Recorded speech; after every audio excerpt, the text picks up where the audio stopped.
Now recently, back in October, I had a really big opportunity to travel to Porto, Portugal to create 2 films for a leading hospitality brand called Selina.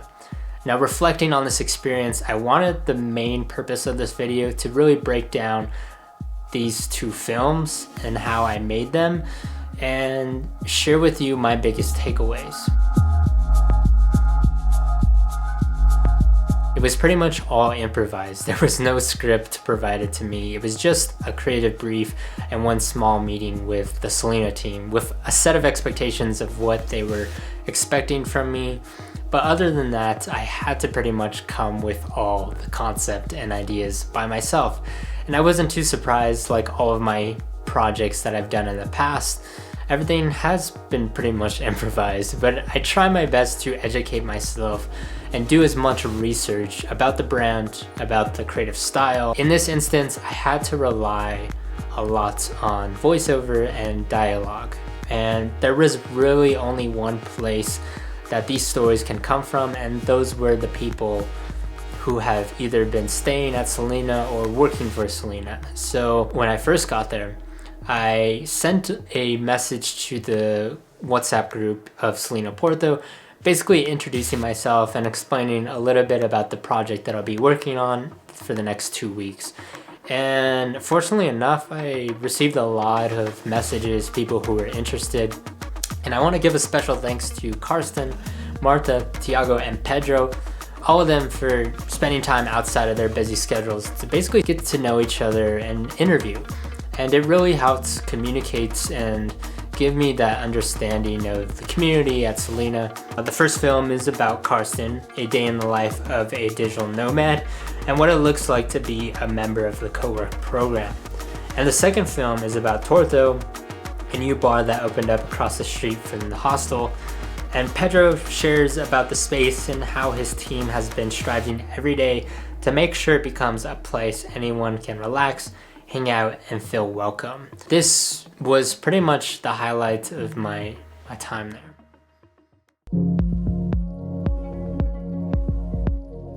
I want to break down some of the techniques and certain choices I made to make you feel connected to the films. I mainly shot this handheld. It allows me to focus on framing, composition, and it just gives a natural and personal look.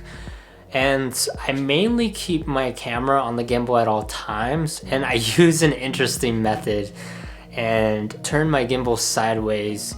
I lock up all the axes, and it really helps me to quickly switch over to turning on the gimbal if I need it. It's just sort of a hack or camera rig, whatever you want to call it. I also attach a Sony Vlogger handle to the base just to give me extra support and help me quickly to record button. And I connect that through Bluetooth, and that's something I've been using a lot, and it's been super useful. When I use the gimbal, it's always very intentional. It has to be, of course, with a purpose, and I like to keep my movements motivated, simple, basic, and not too distracting for the audience. And so, for example, a scene that really sticks out to me is the time when Karsten was walking up the stairs into the co-work. I really wanted to display the environment. I didn't want to take up too many shots because I know the video was going to be so short. I decided that I would plan my shot beforehand, and I would let him transition one scene into the other. This type of movement really helps, creates a little bit of more of a dynamic approach to things. It takes the character from point A to point B. What I really like to do is a lot of push-in dolly movements. It's better than a static shot. It does create a bit of energy at the same time.